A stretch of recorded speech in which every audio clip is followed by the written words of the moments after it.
It is Wednesday night. It's March 30th, 2022. You know what that means. It's time for another brand new episode of the Kicking Out Podcast. I'm Tanner Lee.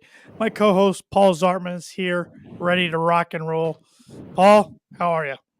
I'm doing fantastic. Still KOP champion, so I'm I got to counting take. down the days, less than 2 months. May 29th, everything changes for the Kicking Out Podcast. Yeah, I know. I'm hoping that it doesn't change with everything. The big announcement that's coming, hopefully by the end of this week, on our Kicking Out podcast social media. I'm really hoping things don't change because that's gonna suck if they do. Unless I could tempt you into defending it when Battle of the Belts 2 comes up in April. Mm, mm. We'll see. I'll let you think on that. I'll let that marinate with you for a little bit. You've issued the challenge, so now the champ will debate this. I'm FTR, you're the Young Bucks. I issued a challenge. Oh well, then if we're gonna go off of BTE, I've got to turn my back and talk crap about you as you walk out the door. Hey, bring it on. If in fact you accept that challenge and I would happen to win the belt for the predictions championship at Battle of the Belts 2, I would still put it on the line, a double nothing triple threat. So. All right. So Austin still has a chance, regardless of what happens at Battle of the Belts 2. That's still going down. That's happening. He's still coming on the week of. So. All right, that'll be a fun show. Yeah, it will. I'm looking forward to that. Yes. All right. You ready to dive into tonight's episode? I am ready. I'm ready to rock. Let's do it. All right.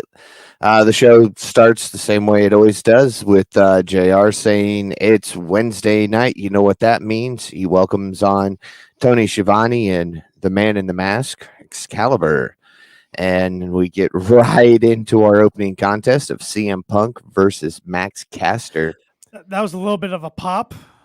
Cold personality hit by the crowd. The crowd in Columbia, South Carolina tonight at the University of South Carolina. They were hot. Home of the Gamecocks. They were hot tonight. Great crowd. That's 2 weeks in a row. I thought the crowd's been fantastic.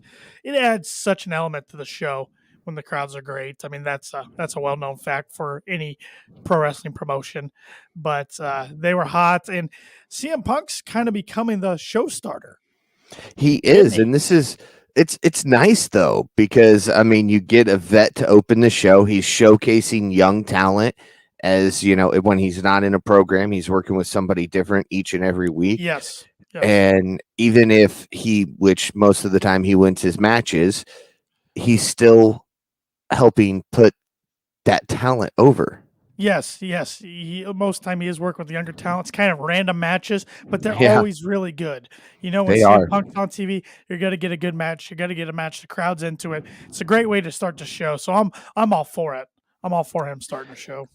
So Caster with another fire rap as he makes his way to the ring. Did you expect the Will Smith reference or no? I wasn't. I should have, because he always puts something pop culture in there. I should have. I did. I was really curious what he was going to say about CM Punk, because I thought he could go so many directions. I knew he was going to throw something in there WWE related, and he did at the end with the Z-Pack comment. I thought he's really clever in his raps, and I'm a fan of the Acclaimed. I think they are great in the ring. They're entertaining out of the ring. The more of them on the TV, the better. Yeah, I kind of enjoyed the voice of the voiceless. That's all I'm going to mention. We're not going to get into everything that followed that. But we'll keep it clean. We'll keep it PG, because Max Caster does not. Still blurs that edge as close as he can get to. Yeah, he walks that line, that's for sure. We start the match with a collar and elbow tie-up. Punk works over the arm. Caster grabs the ropes to force a break. Punk shoves Caster to the center of the ring, drags him to the mat, looks for the Anaconda Vice, but Caster slides out and regroups. Another lockup with Caster hitting a kick to the midsection of Punk. Caster works over Punk's arm, but Punk knocks him back with a running clothesline, then a cover, but Caster kicks out. I was really surprised. I mean, I know Caster can go, and like we talked about, he's always putting over talent. I still kind of thought this was going to be more of a Punk-sided match than it was. It was more down the middle. Towards the end of the match, Punk tosses Caster to the corner, goes for a flying knee. Caster rolls out, lifts Punk for a fisherman suplex. Punk slides out, goes for the GTS. Caster rolls out, chops Punk in the chest, and plants Punk with the fisherman buster before going for the cover, but Punk kicks out. Caster goes up top. Punk follows him up and unloads some chops to Caster's chest before sending him crashing to the mat with a leaping hurricanrana. Punk sends Caster to the corner, lands a knee, then a bulldog before going for the cover, but Caster kicks out. Punk goes to the apron, goes for the springboard elbow, but Bowens trips him. Caster goes up top, drills Punk with a missile dropkick, then goes for the cover, but Punk kicks out at 2.5. Caster goes back up top, looks for the mic drop. Punk slides out, lines up Caster, goes for and plants Caster with a pile driver, locks in the Anaconda Vice, and gets the tap. Yeah, I really like how Punk's finishing off his opponents lately with the Anaconda Vice and the pile driver instead of the GTS. It makes him feel more special when he does hit it because it feels like he hasn't hit it in a while. But fun match, like you said, it was never in doubt that Punk was going to win, but it was a longer match than I thought it was going to be. Yes. It still makes Max Caster look pretty good, even though I am tired of seeing the Acclaim having so many losses on Dynamite and Rampage, but it kind of is what it is, I guess. At least they're getting TV time. Exactly. I mean, these guys are still young enough that it doesn't matter if they're losing right now or not because they're going to be around for a while. And at some point, you're going to go, wait, they had a losing record at one point? Right. So, entertaining match. Good way to kick off the show. Yep. After the match, Tony Schiavone makes his way down to the ring, asks Punk about the title belt gesture he made following his win last week over Dax Harwood. Punk says he's there for the people and asks the crowd what the title gesture means. Punk says he doesn't know who the champion will be next week. It'll either be Adam Cole, baby, or he's going to be looking down the barrel at some cowboy shit. Punk says he does have a few things that he knows. He has a ton of gray in his beard, and before he leaves AEW, there'll be a whole lot more. Punk says there's a ton of scars on his body, and before his time is up in AEW, there'll be a whole lot more. Punk says before his time in AEW is over, he'll be world champion. Punk celebrates on the top turnbuckle before making his exit. Yeah, I thought it was interesting in that promo. He said, I don't know who's going to be the champion a week's time from now. Then I was sitting here. Did he screw up that line? Did he mean to say that? Is Cole going to go get Hangman here sometime in the next week? Like, I was a little confused. And then as the promo went on, it made more sense. I'm standing by my word, my prediction last week. I think it's Punk versus Hangman and Double or Nothing for the title. Okay. All right. We'll see. Even though Adam Cole looked good with that gold around over his shoulder tonight. So you think it's going to be Adam Cole versus Hangman at Battle of the Belts 2? I do. Yep. Where Hangman will win and then go on. I do. Yep. That's my prediction as of March 30th. Yep.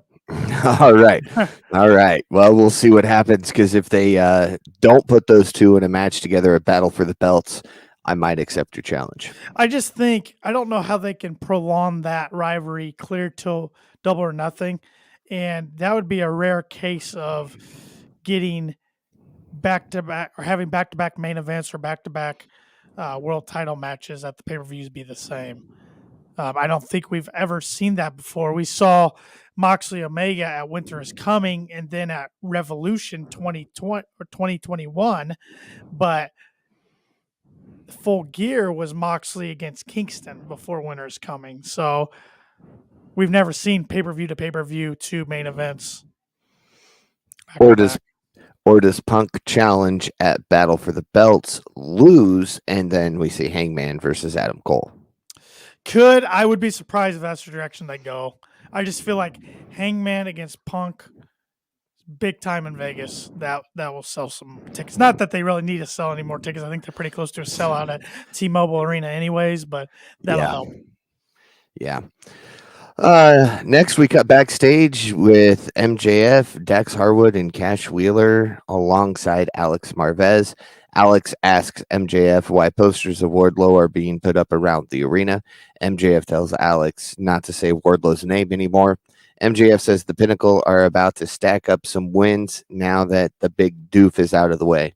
MGF says FTR will be the Asinine Boys, and next week Sean Spears has an easy dub against Sean Dean. Dax says he doesn't know what's going on between MJF and Wardlow, but he and Cash are friends, but so is Wardlow, and whatever is going on between them, they don't want to be in the middle of it. MJF says they're family and he'd never do that to them. MJF says Wardlow used to talk a bunch of crap about them. MJF puts his hand in the middle. FTR reluctantly follows suit, and MJF says, when you're in the Pinnacle, you're always on top. MJF awkwardly smiles as we head back to the ring for our next matchup. I like how they brought up the flyers with Wardlow on it because that was very noticeable during the opening match, and commentary even kind of brought it up too. Loved FTR's NWO inspired gear tonight. I don't think there's ever been a faction in wrestling, or I should say a logo in wrestling, that's been more replicated than the NWO logo. Oh, absolutely. I agree with you 100%.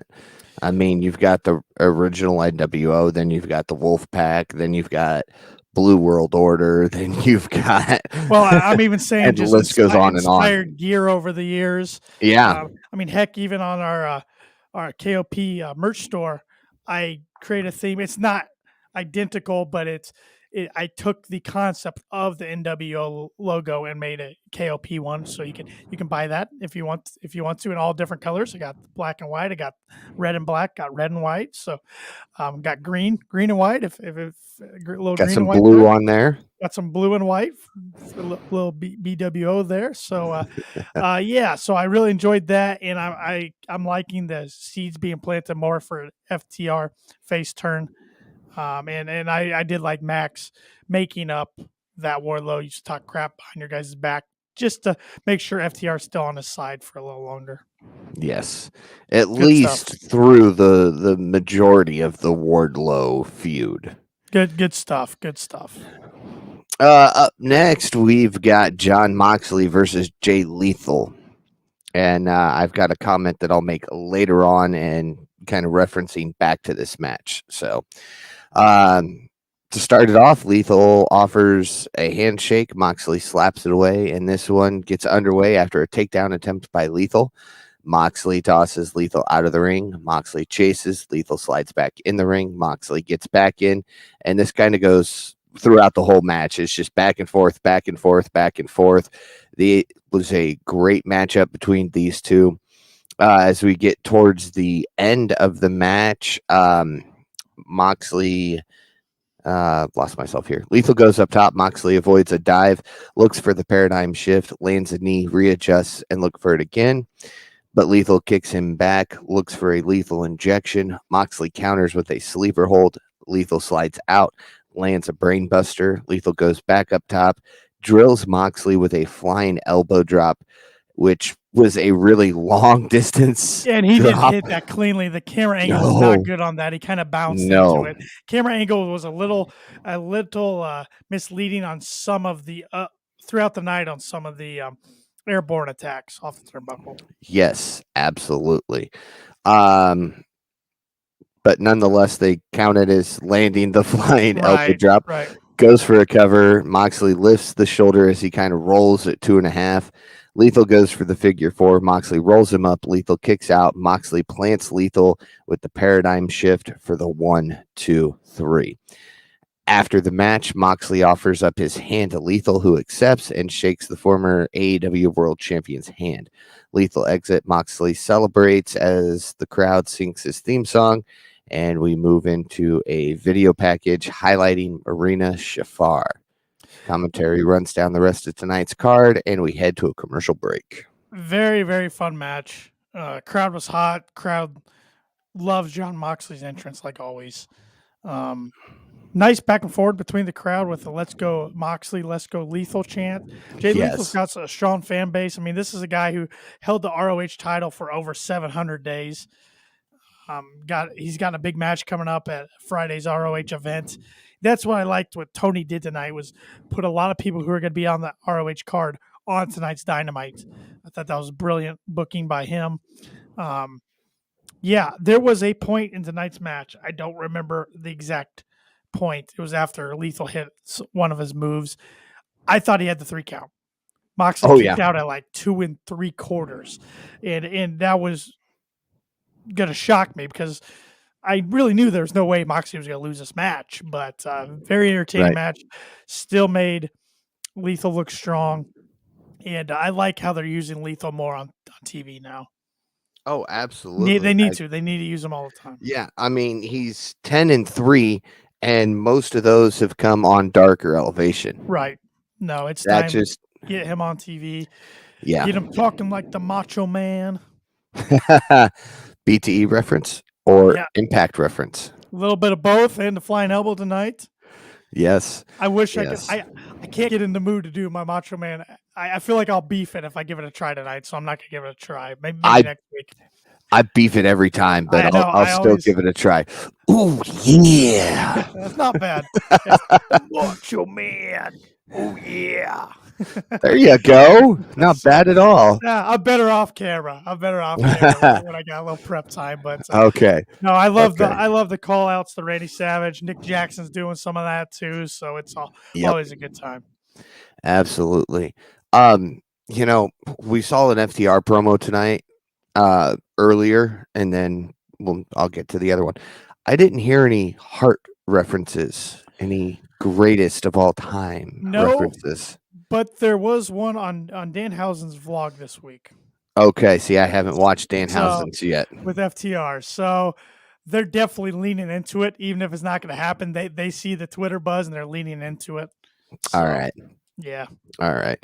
Well, and Brett lost. I believe it was his niece not too long ago. Oh, okay. So the family is might have been a stuff. So might have been a change in direction there. Could be. Well, I still think too much is being planted there. It's not by mistake. So right, something to keep an eye on. I agree with you there. Speaking of FTR, we'll just continue talking about FTR the rest of the podcast. That's fine by me. Because now it's time for FTR versus the Gun Club. Ass and boys. Of course, Ass Boys. Billy's sons. Of course, Dad comes down to the ring with them. So this is immediately a 3-on-2 match, regardless of how you want to look at it. And then in AEW, I can't take Billy Gunn seriously as a heel. No. I don't know why. I just can't. Since he's been in AEW, I just can't do it. Every time I look at him, I just keep waiting for him to turn around and kind of shake his back end at me and, you know, waiting for, oh, you didn't know? I mean, I don't know. I guess it's because it's how we grew up. Well, more me than you, but yeah. Well, you know, I saw him as a heel in WWF, WWE, Impact, or TNA Impact, whatever you want to call it, and that fit him well. It just seems like AEW. He just it's because his sons. Yeah, it's because of his sons. That's really all there is. His sons are good at heels. I mean, they're annoying, especially Austin. My goodness, tonight with his shooting motion, he was on top of it tonight. Yes. MJF comes out, joins commentary, doesn't go ringside because you put a mic in front of MJF, he's happy. Although after this match, I want to talk about MJF a little bit after. Yeah, okay. Glad you brought it up there because I was just about to break into it. Yeah. The match starts off with Dax and Colton. Colton shoves Dax aside, celebrates before making the tag to Austin. Dax and Austin lock up. Austin works over the arm, trips Dax, and walks across Dax's back before celebrating. Dax makes the tag to Cash. He and Austin lock up. Cash with a takedown locks up the arm while mocking Austin's previous celebration. Cash with a pair of arm drags. Colton gets in the ring, but Cash tosses him right back out before making the tag to Dax, who takes his forearm across Austin's face. Dax tags Cash right back in. Austin rolls out of the ring and recovers. Cash follows Austin out, drills him with a chop to the chest, tosses Austin back into the ring. Colton trips Cash and hold on. I just clicked the wrong button there. Mhm. It's always nice when you go to click somewhere and it just jumps down. Always. Tosses Austin back into the ring. Colton trips Cash, and Billy Gunn clocks him with a clothesline on the outside as Austin and Colton continue the attack, and we head to a commercial break. Now, this says clothesline, but I'm pretty sure that was a closed fist punch. It sure looked like it if it wasn't. Yeah. Um, Towards the end of the match, we get back to the ring. Dax trips Colton off the apron, rolls up Austin. Austin holds his tights, but Austin kicks out. And holds Austin's tights, but Austin kicks out. Billy grabs Austin's arm. Austin tries to attack Dax from behind. Cash leaps over Dax and Austin to knock Billy off the apron. Dax and Cash hit the big rig on Austin. Dax makes the cover, and FTR gets the win. Yes, a fun way to end it. I love the big rig as a finisher. Oh, that is a great move. Not only am I looking forward to the day when Wardlow power bombs MJF, I'm looking forward to I hope they have this happen. FTR hitting the big rig on MJF. Yeah, and I gotta say, it's no longer hashtag FTR for me. It's just FTR. They're fun. I mean, they've always been great. They've grown on me. Okay, fair enough. And I really want to see him in this babyface role. I think that'll be an interesting twist. I think that's what's finally got me is the way they're doing everything. You know, before we didn't get a lot of TV time with them. Their promos were on Twitter and things like that. And as somebody who's terrible at keeping up with Twitter, I miss a lot of things. So you'd send me something and I'd be like, oh, okay. So why is this happening? And then it's like, oh, well, this video before that. And then the one before that. And I'm sure the seeds and the plans were already there for a face term before this happened. But Oral Sessions, Renee Paquette's podcast, she had both these guys on, and especially with Dax's, he opened up about a lot of things and got even a little emotional, and Cash opened up about a lot of things. It was hard not to root for those guys after hearing those podcasts. I wonder if that had anything to do with this decision too, to turn them face, and they are good dudes on Twitter, like most wrestlers are, even if they're playing heels online. I mean, Dax is a big family man with his daughter and his wife, and then he's always loving Bret Hart too. And so it's hard not to root for these guys when you see how they are outside the ring. All right, I'll go give Oral Sessions a listen. No, that's another one. Put on your list. Yeah, those. I mean, I've listened to a few of hers, but I haven't made it to FTR. You need to yet. go listen to those two. They're really good. And this week's the latest one she interviewed was Johnny Gargano. That was a good one too. Gargano. That was a good one, which I hope we see him be all elite sometime in the near future. But MJF, he's been a hot topic around AEW World this week. Yeah, little friction, it sounds like, between him and the boss man, Tony Khan, over an appearance he made, an interview he did with Ariel Helwani, and which I guess Tony Khan's heat was he never checked with AEW's PR staff. He never ran this through before he appeared on the interview, which that's what you're supposed to do as AEW talent. Before you go on interviews, get permission from the HR staff, and then you're good, or PR staff, not HR, PR staff, then you're good to go. He didn't do that. And I guess from Fightful Select's reporting, MJF's beef is his contract. His contract ends early 2024. That's not news. He makes that known even in his promos. It's going to be the bidding war between AEW and WWE, and I really think it's going to be. And supposedly he wants more money. He's irritated that some of these talents that have come in after him are making more money than him. And really, I get his point. I mean, the guy has all the talent in the ring. He's the best on the mic. He's always in main event feuds, getting TV time. Why not pay the guy what he wants? Why would you even want to take the chance of losing him in a couple of years? Yeah.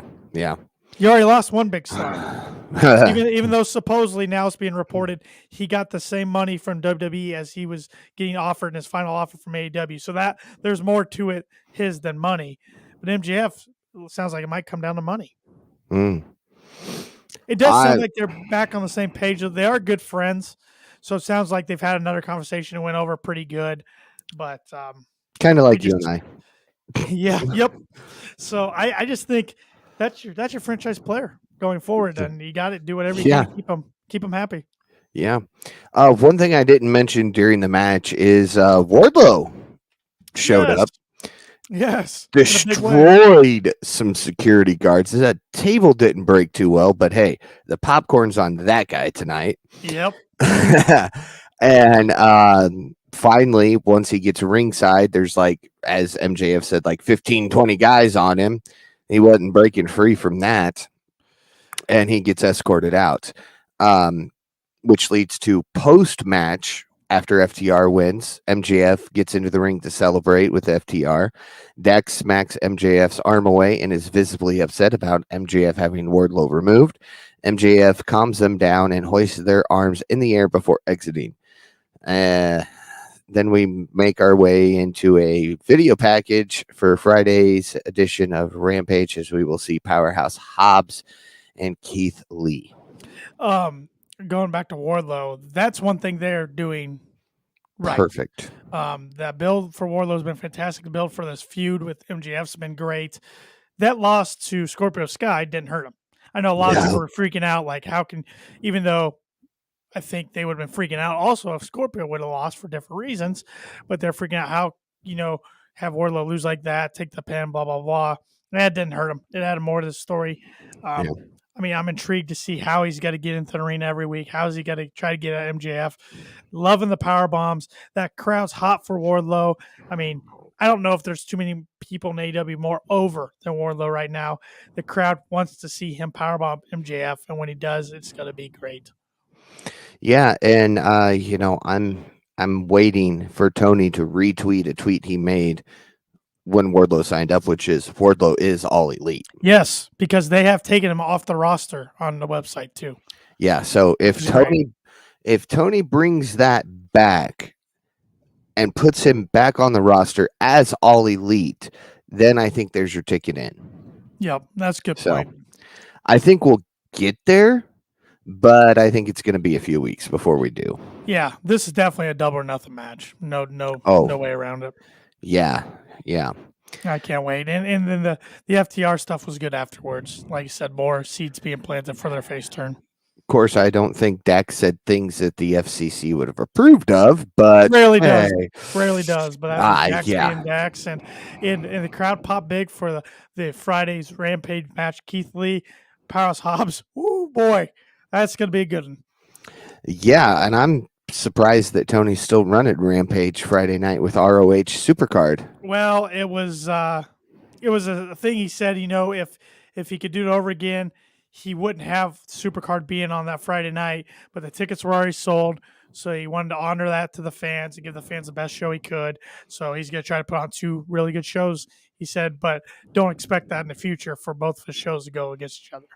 So. And then he followed it up with, "And we will never run a show during Mania week."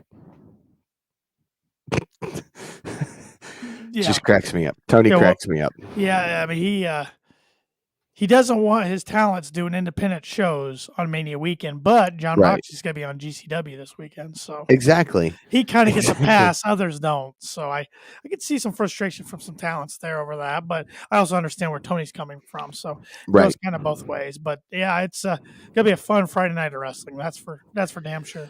Yeah, this is when I wish I had picture-in-picture. True picture-in-picture, not TBS picture-in-picture. Right. Back from the break, we go backstage to the Jericho Appreciation Society. Jericho says for the past 3 weeks, JAS has been the most revolutionary thing in all of sports entertainment. And when he calls himself the influencer, it's not a catchphrase or a gimmick. It's the truth.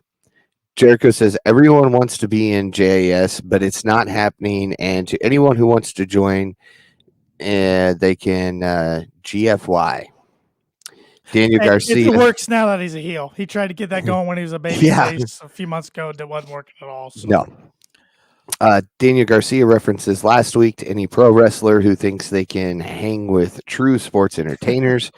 Once again, we call out Santana, Ortiz, and Eddie Kingston. We make reference to, they're not back here. They're not back here. They're not back here. Boom, out of nowhere.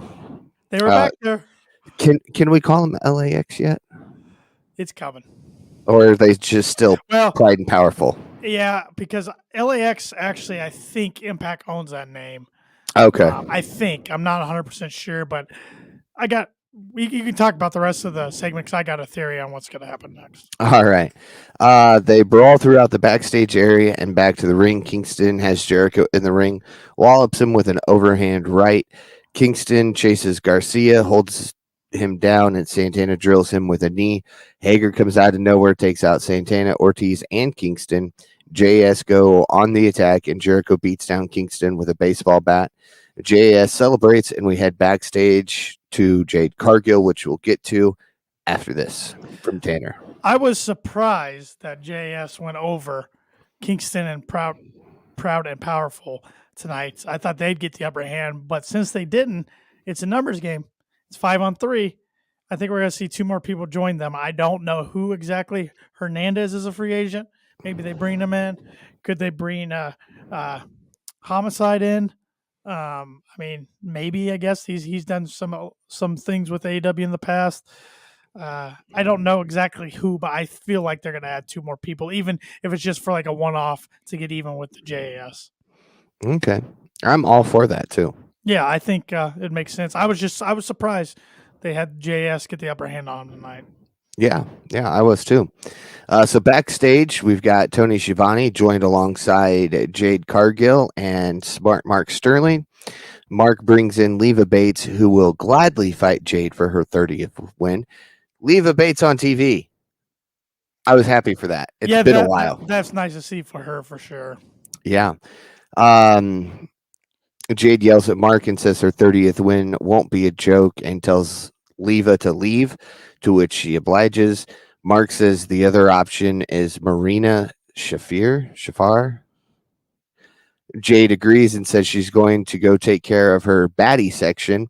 And we cut back to the ring where Wheeler Yuta is ready, and Bryan Danielson makes his way to the ringside alongside William Regal, who will join commentary for the next match. That made sense why they did the little vignette about her earlier in the show, because I thought that was really random. Yeah. But it makes sense that now knowing that she's going to be Jade's 30th opponent. Right. So Bryan Danielson, William Regal. William Regal is the manager of the team. I can't think of the name of him right now. Blackpool Combat Club. There we go. You got it. But didn't come out with Moxley. Yeah, I was thinking even though Moxley fought his match earlier tonight, he would still maybe come out, but he didn't. Yeah, that's what I was thinking. Danielson starts with a headlock. Yuta slides out. Danielson presses Yuta against the ropes, lands a forearm to the midsection. Danielson with an arm drag, then works over the arm and hand. Danielson bridges Yuta. Yuta slides out. They stare each other down while laughing. Danielson pushes Yuta to the ropes and slaps him in the face. Danielson runs the ropes, clocks Yuta with a forearm. Danielson tosses Yuta to the corner, lands a bevy of strikes, backs up and goes for the running knee, but Yuta explodes out of the corner with a vicious drop kick. Yuta unloads strikes to a down to Danielson, then applies the figure four, but Danielson rolls to the ropes to force a break. And I like how commentary touched on the fact that he had to grab the ropes to break this up, which is something he normally doesn't do because normally he can wrestle out of it. Right. And William Regal is putting Wheeler Yuta over. And his knowledge and expertise are well beyond his years. I like that.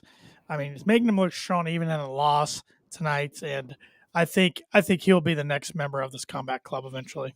Oh, yeah. Yuta sends Danielson to the corner, nails him with a forearm, throws him down to the mat, goes up top, but Danielson kips up, and unloads a kick to Yuta's midsection in midair before we head to a commercial break. As we come back from commercial break, Danielson's working over Yuta, but Yuta counters and plants Danielson with a German suplex. Yuta latches onto Danielson's back. Danielson gets control back with a front kick, then lands a German suplex of his own before going for the cover, but Yuta kicks out. Danielson takes the eyes and unloads elbows to Yuta's chest. Danielson plants Yuta with a pile driver, locks in the label lock with a headbutt. and Yuta taps out. Now, the one thing that I like is right before we went for the stomps to the head, Yuta just let it all out, just hawked a big one right in his face. Yep, perfect. Ultimate show of, a big FU. Yep, I like the attitude Wheeler Yuta. He is officially getting away from best friends. Get him away from that group. He's too serious for that group now. This is where he belongs in this scene. I thought this was match of the night. I really enjoyed it. This was the best I've ever seen Yuta wrestle. Hey, if you want to wrestle with the big boys, you got to elevate your game, and he's doing that. Yes, he is.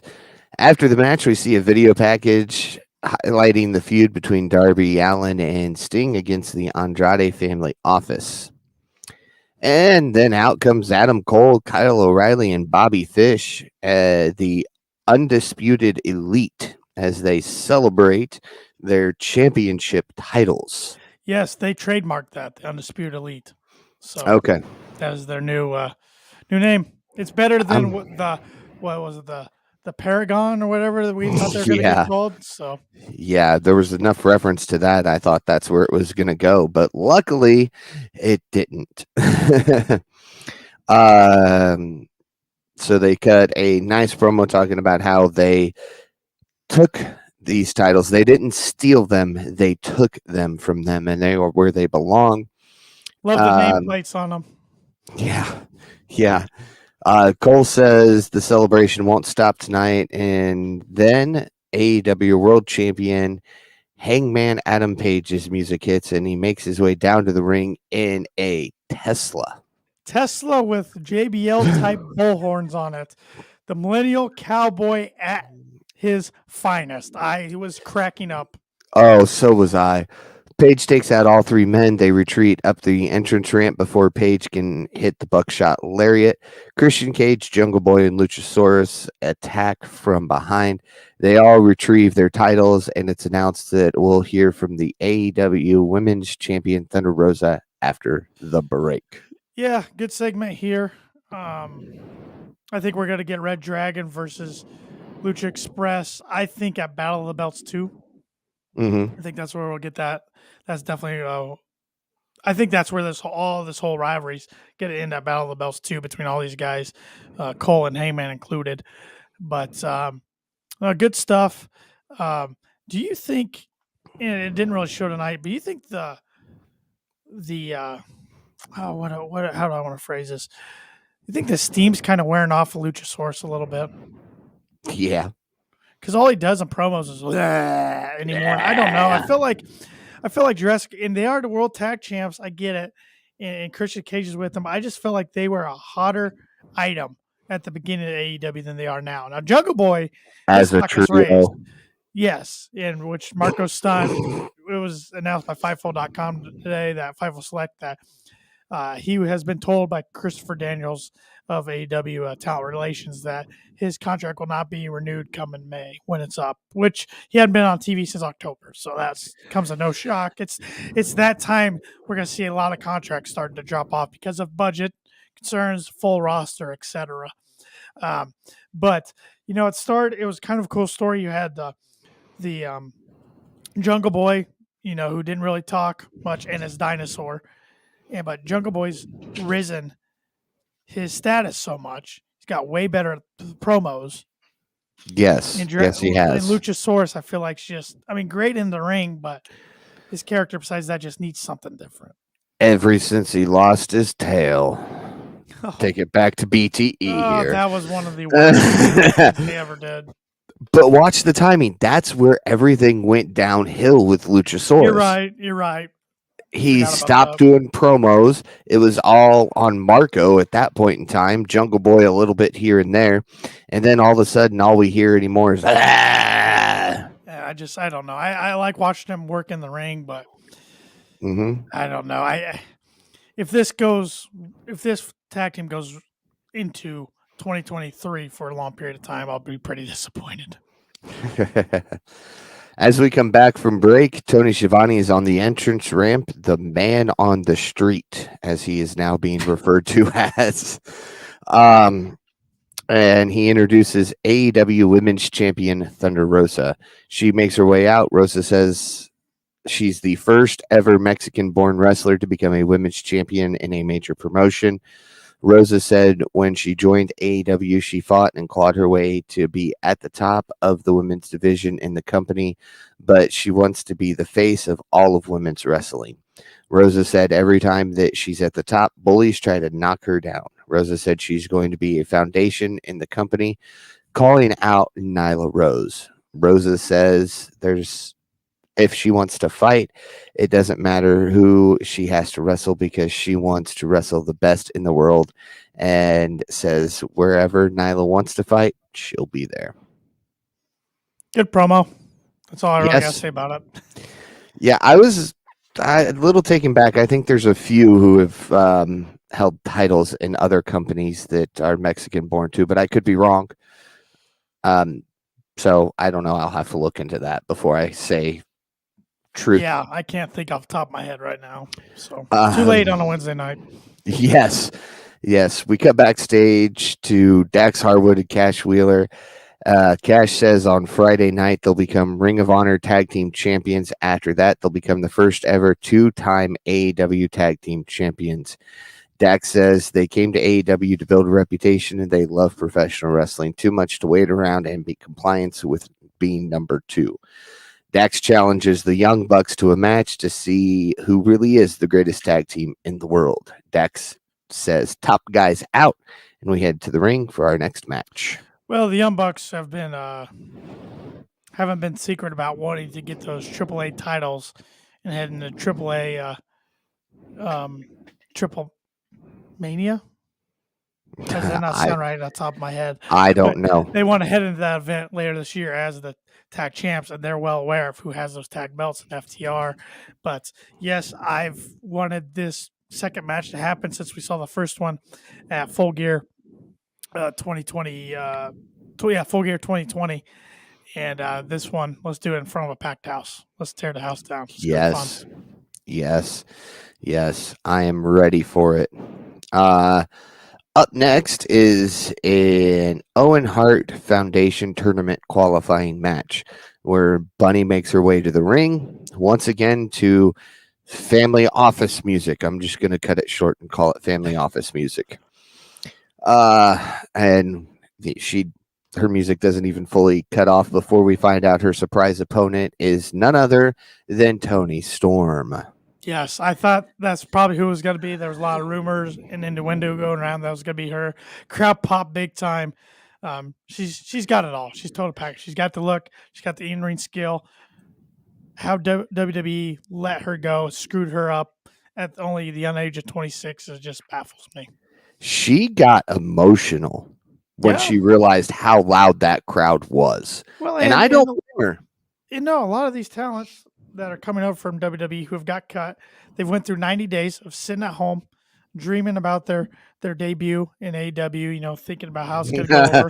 AEW, and then they always get a good reception, and it's. I mean, we saw Keith Lee didn't get real emotional, but you could tell he was pumped up.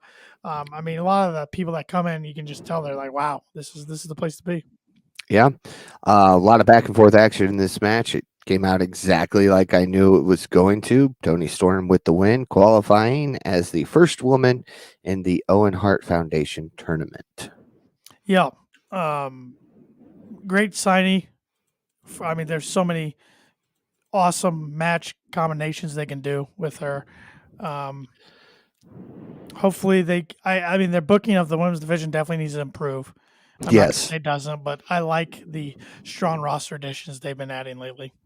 Oh, absolutely. And none better than Toni Storm. No, yeah. I'm looking forward to seeing her move pretty far through this tournament. I'm not going to say she's going to win it. I'm not going to go that far right now. Yeah. We're going to get another good one next week, Jamie Hayter and Sky Blue. So, yeah, that one will be good. Yeah. This invitational for the women's and the men's is going to be really fun to watch. Yeah, I hope we get some surprise names in there. Maybe not a whole bunch of new signees per se, but like one or two. I mean, we got Toni Storm. I'm okay with that. If we don't get anybody else in the women's, I'm fine. Give us one in the men's that you didn't see coming, like Samoa Joe, something like that. I'm okay with that. Samoa Joe or Cesaro? Yeah, that'd be fine. Cesaro did train in the The dungeon, dungeon, yep. So it's so yeah, it'll be interesting to see who the participants are on the men's side. yeah. Backstage, Nyla Rose and Vicky Guerrero cut a promo against Thunder Rosa, basically saying, "We'll see you when we see you," and it was not really a good promo whatsoever. I don't know why Vicky pushed away that microphone like she did. Like, I don't need it. I'm loud enough. No, you're not, Vicky. You need that microphone. And then Nyla's just didn't really make a whole lot of sense to me. It's like she totally forgot what she was saying. Yeah, I got to be honest. I didn't pay much attention to those two when they came on TV. Yeah, no. Yeah, it's clear you've got a death wish. I'll be a genie in granite. Abracadabra. I don't know. Yeah, that's the gist of it. I'm just ready to see the match at this point and move on to the next story. Yes, let's go. Up next, it's main event time as we see Darby Allin with Sting and Andrade El Idolo with Jose, not Hose B, as JR said. I don't know if you caught that or not. No, I didn't, but he just doesn't care anymore. He says whatever comes on his mind, and that's what makes him JR. And we'll kind of get into where he brought that up as we go through this match. These two tear the crap out of each other before the bell even rings. Yeah, Andrade was ready for him. That's for sure. Yeah. Andrade drops Darby on the steps. That thing definitely bent. I think more than anybody was expecting it to. And so referee Bryce Rensburg checks on Darby, urges him to not do this match, and Darby, being Darby, says, "No, we're doing it. Let's go. Ring the bell." And that's exactly what they did, and they got this thing underway. A lot of back and forth action. I thought after that beatdown, it was going to be kind of more of an Andrade match, but we saw a lot of good action back and forth between these two. As we get towards the end of the match here, I'm trying to find where I wanted to pick up. Oh, I lost myself again. There we go. See, that's why you can't click too much, Tanner, just so you know. Andrade grabs his belt, takes off his belt. Rensburg grabs it, tosses it out of the ring. Darby with a low blow plants Andrade with a cutter before going for the cover. Andrade kicks out He didn't hit two him with and a a half. low blow. He wrapped the belt around his ankles, pushed him into the turnbuckle. Oh, okay. Yeah, it looked like he was going to go for a low blow. I'm just going off of my notes. I know your notes are wrong there. We'll get into that later. Then he hit the or the stunner. Excuse me. Stunner. Yeah. Yeah. Now you made me lose where I was going for. Kicks out at 2.5. Andrade kicks out at 2.5. Andrade lands a backbreaker, goes for a cover of his own, but Darby lifts the shoulders after a count of 2. Andrade puts Darby on the top turnbuckle, follows him up, lifts him. Darby tries to fight back with elbows. Andrade launches them both with a back slam. Darby counters into an armbar. Jose rushes down to make the save, but Sting takes him out from behind, and this is where JR said, Sting can't be outsmarted by Jose or Hose B. And then the Butcher and the Blade make their way down. Darby goes up top, dives on both of them as well as Jose, rushes back into the ring, but Andrade grabs him, tosses him into the corner with a slam, then nails Darby with his patented DDT and gets the win. Post-match, though. Post-match, Isaiah Cassidy, Mark Quinn, and Private Party rushed the ring, and they, alongside Butcher and Blade, attack Darby and Sting. The Hardys' music hits, and the Hardys rush down and make the save. Jeff did not stop to dance this time. Matt Hardy told him to do that. Oh, did he really? Yes. See, so okay, So well even though it now, looked goofy, that was brother's instructions. So yeah, then which is probably why it looked goofy because he was like, "Oh crap, I'm supposed to stop and yeah, dance, yeah, not just rush down here and save my brother like makes you too would much sense. think." Yeah. Yeah. Uh, but Butcher Blade, Jose, and Andrade retreat. Matt and Jeff take out Private Party.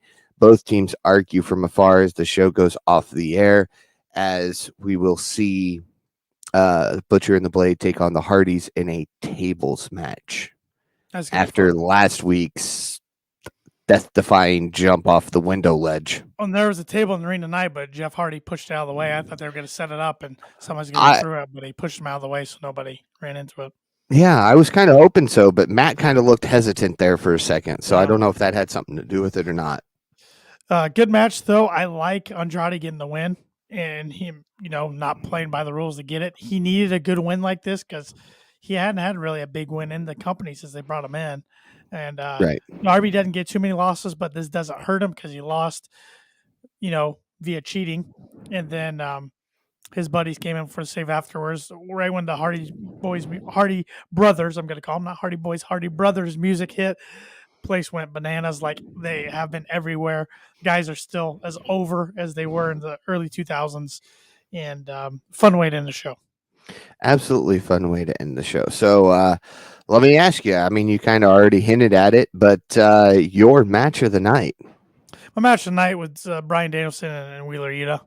When that was announced today by Tony Khan, I was like, all right, this is gonna be a fun one. It's another layer to the story of the Blackpool Combat Club, and I really enjoyed it. I'm right there with you. Just sitting there watching that. Last time we saw Yuta on TV in any type of singles action, it was a squash match. It lasted less than 5 minutes, probably less than 3 minutes, honestly. And I think it was against Wardlow, and he got power bombed a few times, and that was that. So to see this type of wrestling from him tonight, I was all for it. Mm-hmm. Absolutely. I mean, there's a lot of good candidates for wrestler of the night, and a lot of them on the losing end. I mean, Yeah. Jay Lethal and Wheeler Yuta could be two candidates. They're on the losing end, but I'll let you pick first. Your wrestler of the night. Oh man, you had to. Yep. Well, I'm gonna go Wheeler Yuta. I mean, the kid impressed me tonight. I never thought in 2022 that I would be picking Wheeler Yuta as a wrestler of the night, and then he delivered like he did tonight. Yep. I should go Andrade because he got a big win. It was over Darby, who's a star in the company in the main event. But I'm going to the new lady who is all elite, Toni Storm. Got a win over the Bunny in her debut. Moves on in the Owen Hart Invitational. Just awesome debut for her. It couldn't have gone better, I don't think. All right. Well, now it's your turn to pick first. Your rating for tonight's show. Yeah, fun show. I didn't have high hopes during the day until TK started rolling out the matches. I'm like, all right, this is gonna be a stacked card. I'm going back and forth between two ratings. Go in the middle then. 7.5. All right. I'm a little bit lower than you at a 7 tonight. All right. I was between 7 and 8, so it's 7.5. Yeah. Those camera angles just did it for me. Yeah. The Nyla Rose promo was not needed, and it was probably the worst segment of the show. Yeah. And now anytime Vicky's on my TV, I'm not going to watch it since I've now been referred to as the male version of Vicky Guerrero. Thank you very much, Tanner. You're welcome. I'm going to put that out an overlay on one of these weeks. Oh, yeah. Mm-hmm. But I'll just come on and go, excuse me. Yeah. See, you already got it down. Yeah. I mean, there's definitely some things I could gripe about, but a lot of the in-ring work I really enjoyed tonight. I'm already looking forward to the next big event, the Battle of the Belts 2, and on the road to Double or Nothing. All right. I'm looking forward to seeing this tournament fill out on both the women's and the men's side, as well as Battle of the Belts 2 and the road to Double or Nothing. I got a couple questions for you as we wrap All up. Right. Some pertain to AEW, some just wrestling in general. Sammy Guevara Tay Conte. Getting a lot of heat on the web, especially for last week. Are we going to get them as heels soon? Yes, we are. I think they need to lean into it like Edge and Lita did Yeah. back in the day. Yes. Not quite. I don't want to say quite as far as the in-ring scene in the bed. Sure. I think we got close enough with that with the image that was used for our podcast episode last week. Hey, so was it? But yeah, I think that was close enough. But yeah, I think they need to just slowly lean into this and slowly turn heel. Well, because I mean, they're saying they don't care. They're flaunting in everybody's face. Baby faces shouldn't be doing that. I mean, it's on record. No. Jungle Boy, Jack Perry, and Anna Jay date in real life. They never bring it up. They don't even flaunt it on social media that much. Maybe once in a while, but not that much. Not like Sammy and Tay. So yeah, and Anna normally is the one who's normally the guilty party here. Yes. And that's not anything against her. No, it's fine. But like when Max Caster. Subtle. Yeah, well, unless Max Caster says that he's never touched a woman, and Anna Jay goes, "Yes, he has," and then about 5 minutes later deletes the tweet. Right. or there's a reference on BT or something, but it's totally different. So I just want to see him lean into it now and go that direction. Mm-hmm. Okay, so that was one of my questions. Another one, I did a poll on our Twitter account, and it didn't get as much feedback. It didn't get as much feedback as I was hoping, but now all of AEW's big events, their big pay-per-views, have had trilogies. Double or Nothing, we ran 3 of them so far. Okay.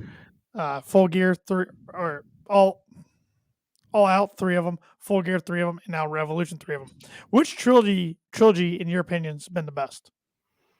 Ooh, which is tough because they've each had some good moments. Some have had some bad moments. I think I'm going to go with Double or Nothing. I agree. Every time it's delivered, I mean, we've seen people who we didn't know were going to debut and drop people on top of poker chips. We've seen people go through lights. We've seen people go through barbed wire. We didn't have exploding rings that didn't explode on Double or Nothing. So Double or Nothing is my go-to. So I mean, Cody and Dustin's 2019 is one of my favorite matches. Bucks and the Lucha Bros were awesome that night.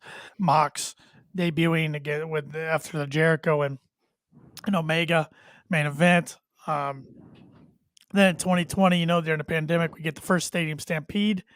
We get Brody Lee and Mox, which was awesome. And then in 2021 was the first AEW show with a full crowd in over a year. So I think that one's delivered every time. I mean, all out. See, I about said all in. All out. 2021 was awesome, but 2020 wasn't so much for me. I mean, it was the big Sammy Guevara, Matt Hardy spot. Kind of took everything away from that show. 2019's was good. Full Gear, you can make a case for Full Gear. You could. I'd say probably Jericho and Cody. Jericho and Cody were that was a really good match. And then you had the Lights Out, Moxley and Omega. That was fun. And then in 2020 you had FTR, the Bucks, Eddie Kingston and Moxley. And then 2021 you had Hangman over Kenny. So that was pretty good. In Revolution, I honestly, if it wasn't for the blunder of the exploding barbed wire match, that probably would have been my pick. But that was so bad that took away everything they did for the Revolution 2021. Yeah, I agree with you on that. But Double or Nothing has delivered every single time. I cannot wait for this year's Double or Nothing. Yeah, back to Vegas where it belongs. Big arena, T-Mobile Arena. I just thought it was interesting because you honestly can make a case for almost everyone. You could. But my go-to is Double or Nothing. Yep. Scott Hall passed away a couple weeks ago now. And I know I've asked you this in the past, but I don't remember your answer. NWO, there was supposedly some plans for them to do some stuff at WrestleMania, but that was before Scott passed away. Don't know if that's still going to happen or not. Were you back in the day during WCW? Were you more NWO black and white, or were you Wolfpack? Black and white. Okay. Black and white. See, my thing is, I was good with the Outsiders and Hogan as NWO. But once you started adding Bischoff and everybody else, and see, those three had a great storyline with Sting. That's why we get the Sting that we see now. So yeah, I got to go black and white. No, I mean, they were the hottest thing going 96, 97. Then they screwed up Starrcade 97, which was just there on a silver platter. I don't know how you screw that up. And that was I mean, that probably was the start of the downfall in WCW, but I go to Starrcade 98 with the cattle prod and then the finger poke of doom in early 99. That for me was the downfall. But yeah, I was more Wolfpack growing up. I liked them both. Okay. I was more Wolfpack. I just thought they were cool. Big, sexy Kevin Nash was one of the coolest guys out there. And then I don't know, Sting being the Wolfpack was always kind of weird to me. But, yeah, you do this whole like huge program, almost a year or more. I don't know. It honestly, I know WCW 2000 was a train wreck, and then the company ended up going out of business in 2001. But I've been going down a rabbit hole lately and watching some WCW 2000. Believe it or not, I think the Silver and Black, the NWO Silver and Black, actually had some decent legs to it. It's just everything else was so bad. Okay. So that was before Bret Hart had a call to career. So yeah, you had Bret Hart, Kevin Nash, Scott Steiner, Jeff Jarrett. Not too bad looking back on it, but no. I mean, it was they were a dying breed at that point. WCW was so. Mm-hmm. All right, a few more questions, and I'll let you go because we've already ran farther than I thought. Are you going to watch WrestleMania this weekend? It's still up in the air. Part of me wants to watch Saturday. Yes. But if I do, that's all it's going to be, is Saturday. Yeah. I will not watch Sunday. I have looked at night 2, and there's not a single match on that card that looks anywhere near intriguing to me. I think the Brock Roman match will be fun, but I think Roman's going to go over. Yeah. But I mean, that's going to be a fun match, I think. But night 1, I'm intrigued in the Rollins surprise because I think it's going to be Cody Rhodes. Unless he shows up at ROH Friday. I wouldn't get you. If he doesn't show up at Mania, he's showing up Monday night at Raw, the Raw after, which would make sense. Because I honestly think I might be crazy. I think that might be Roman's first challenger after WrestleMania. I think they're going to put him right in the title picture because he could never do it in AEW. And I think they're going to present him just like they did in AEW. If I'm WWE, here's how I present Cody Rhodes. I bring him in as the guy who wanted to leave to bring pro wrestling back, put it in, make it in a better than it was, and he did that. Now he's coming back home to make WWE better than it was. That's how I present it. I think it's easy. Yeah. Will they do that? I don't know, but it's Vince. I know. I just think this is a major opportunity for WWE. They can't afford to screw this up. They screw this up with Cody Rhodes. A lot of talent from AEW is not going over in the future. They hit it out of the park with them. It might open some doors for other guys in AEW. Hey, worked for Cody. Maybe I'm going to jump over there. If they bring Cody in and put him as mid-card after the U.S. or Intercontinental, they're never going to get anybody from AEW. I think they have to book him strong like AEW did in main event pictures. I think you have to. And so I'm intrigued by that. I might tune in for that. And the KO show is Stone Cold. I mean, Stone Cold. The biggest wrestling act of all time. It's Stone Cold. Right. So I could care less about Charlotte Flair versus Ronda Rousey. Even Becky Lynch and Bianca Belair doesn't do a whole lot for me personally, but I don't watch WWE on a regular basis anymore. So I don't know. I haven't missed a Mania since 2011. So that was Atlanta that was Mania 27 with Cena, Miz, and then The Rock interfering in the main event. That was the last one I did not watch. Well, here's the thing. You can watch it Friday, Saturday night and say, hey, I watched Mania. Or it could be so terrible you go, I didn't watch Mania. Right. Right.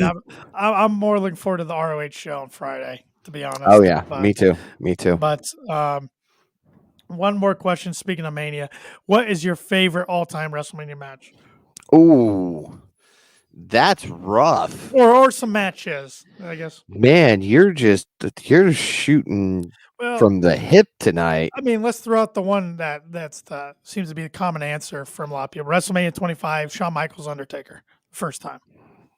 Okay, yeah. That's a lot of people's favorite. Dark versus good, light versus dark, whatever Just it was. Unbelievable match. I mean, Yes, the second one was yes, good it too. was. It's 6, but it wasn't as good. See, I got a match that comes to mind, but here's the problem. I don't know if it was a Mania match or if it was something else, but it sticks out in my mind so well that I'll call it a Mania match one way or the other. I might be able to help here. Triple H versus Undertaker, Shawn as special guest referee in Hell in a Cell. That was Hell in a Cell, WrestleMania 28 down in Florida. Okay, so see, there you go. Yep. There you the go. end of an era match. That was a good one. The super kick from Shawn, in the pedigree, and the kick out by Undertaker was unbelievable. Mm-hmm. Best kick out in wrestling history, in my opinion. Yes. So yeah, that Bret Hart, Stone Cold, WrestleMania 13. The Blood of the Stone match. That's a good one.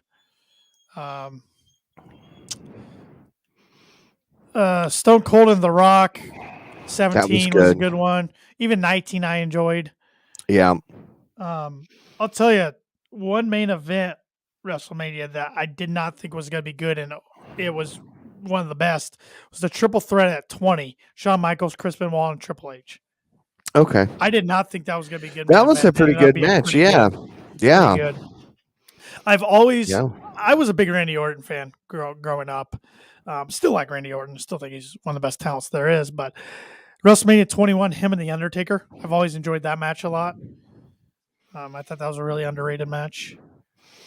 Yeah, and there's a lot of good name ones. like Randy Orton, yet look at him, he's stuck mid card in a tag title. I know. Picture. Yeah, I know.